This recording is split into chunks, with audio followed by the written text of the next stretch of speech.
ഈ കുടുംബത്തിലെ പ്രശ്നങ്ങൾക്ക് ശാശ്വതമായ ഒരു പരിഹാരമുണ്ടാവണമെങ്കിൽ ഐശ്വര്യവതിയായ ഒരു പുതിയ പെൺകുട്ടി ഇവിടേക്ക് വലതുകാല് വെച്ച് കയറി വരണം. രാജു, എന്തൊക്കെയാ ഇതേ പറയുന്നത്? ഋതുന്ന് വെയിറ്റ് ചെയ്യ്. അയാള് പറയുന്നത് കേക്ക്, എന്നിട്ട് റിയാക്ട് ചെയ്യാം. ശാലിനിയും മഹാലക്ഷ്മിയുമായ ഒരു കുടുംബിനി ഈ വീട്ടിലേക്ക് ഇതുവരെ വരാതിരുന്നത് മറ്റൊരു സ്ത്രീ കാരണമാണ്.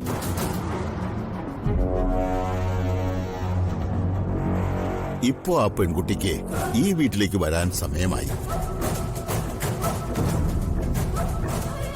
അവളുടെ വരവിനെ ആർക്കും തടയാൻ കഴിയില്ല.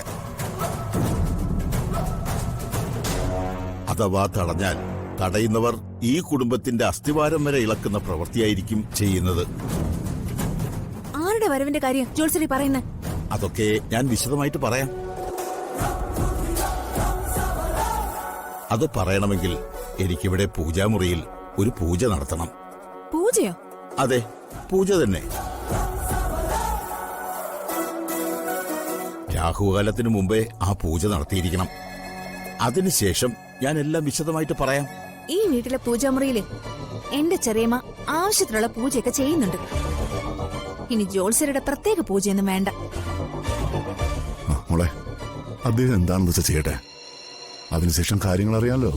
അച്ഛാ, ഇതിവര് ജോത്സരെ വിലക്കെടുത്തുകൊണ്ട് നടത്തുന്ന തരികിട പരിപാടിയാ. ഇവര് പണ്ടും ഇത്തരം തറ നമ്പറുകൾ ഇവിടെ ഇറക്കിയിട്ടുണ്ട്. ജോത്സ്യമാരെ മന്ത്രവാദികളും വിളിച്ചുകൊണ്ട് വന്ന് എനിക്ക് ഇരിക്കപ്പെണ്ണം നടത്താൻ ശ്രമിച്ചത് അച്ഛന് ഓർമ്മയില്ലേ? കുട്ടി, അത്തരം തട്ടിപ്പുകാരനൊന്നുമല്ല ഈ ഡോക്ടർ ഭുവനേന്ദ്ര വാര്യർ. പ്രസിഡന്റിന്റെ കയ്യിൽ നിന്നും അവാർഡ് വാങ്ങിച്ച ആളാ. ഏത് പ്രസിഡന്റിന്റെ? യങ് മെൻസ് ആർട്സ് ക്ലബ് പ്രസിഡന്റിന്റെയോ? ഇങ്ങനൊരാളെ വീട്ടിൽ വിളിച്ചു വരുത്തി അപമാനിക്കുന്നത് ശരിയാണോ? ഋതികെ, നീ അടങ്ങി നിൽക്ക. അദ്ദേഹം പൂജ ചെയ്യാനല്ലേ പോകുന്നേ, മറ്റൊന്നാണല്ലോ. നിങ്ങൾ ചെല്ല. ജോത്സര് വരൂ.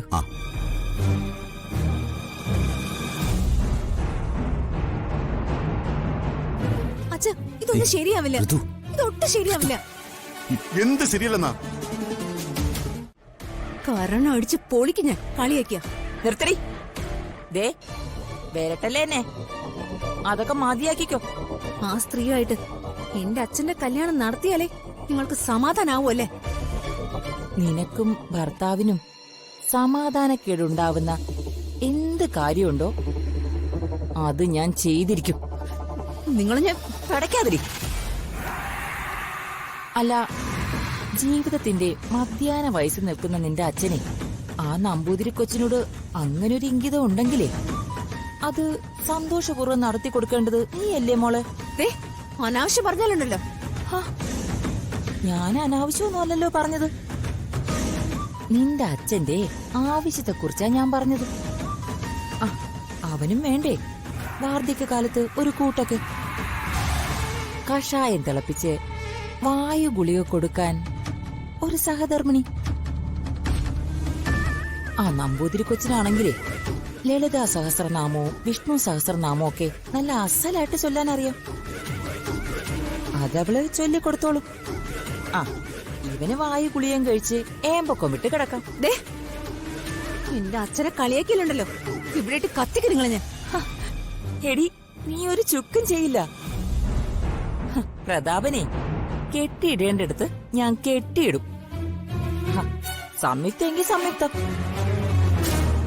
വേലിയിലിരുന്നൊരു പാമ്പായിരുന്നു സിസ്റ്റർ പവിത്ര. തന്റെ ജീവൻ തിരിച്ചു പിടിച്ചു തന്ന സിസ്റ്റർ പവിത്ര ഇപ്പോ പ്രതാപന്റെ ജീവനാ. അവർ തമ്മിൽ കെട്ടട്ടേടി. അങ്ങനെ എങ്ങാനും നടന്ന നിങ്ങളുമില്ല, നിങ്ങളുടെ മകനുമില്ല. എടി, അങ്ങനെ നടക്കൂ.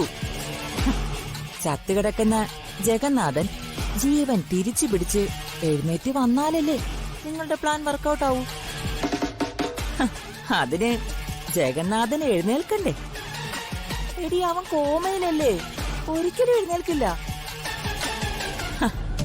അച്ഛനെയും അമ്മയെയും എല്ലാ തെറ്റിദ്ധാരണകളും മാറ്റി ഒരുമിപ്പിക്കാന്ന നിന്റെ വ്യാമോഹത്തിനെ എന്നെ തിരശീല വീണതാ. ഈ അംബികാവർമ്മ വെട്ടിമുറിച്ച് നീക്കം ചെയ്തതാ ആ ദാമ്പത്യ ബന്ധം. അതങ്ങനെ തന്നെ അവസാനിക്കുകയും ചെയ്യും. അത് കൂട്ടിച്ചേർക്കാനേ ആര് ശ്രമിച്ചാലും ഈ അംബിക തടയും. ഞാൻ പ്രതാപവർമ്മയുടെയും പത്മാവതി വർമ്മയുടെയും മകൾ ഋതികയാണെങ്കിൽ എന്റെ അച്ഛനും അമ്മയും ഇനിയുള്ള കാലം ഒരുമിച്ച് ജീവിക്കും. അത് തകർക്കാൻ വന്ന യാമിനി, പ്രസാദം.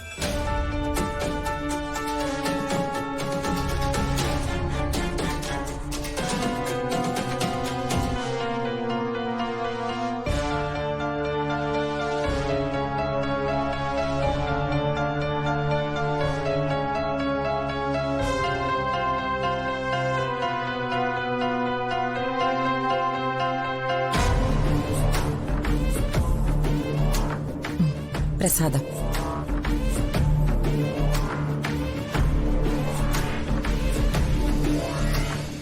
രാഹുലൊക്കെ കഴിഞ്ഞില്ലേ ജോത്സരെ? ആ കഴിഞ്ഞു സർ. നമുക്കിനി ഈ കാര്യത്തിലേക്ക് കിടക്കാം.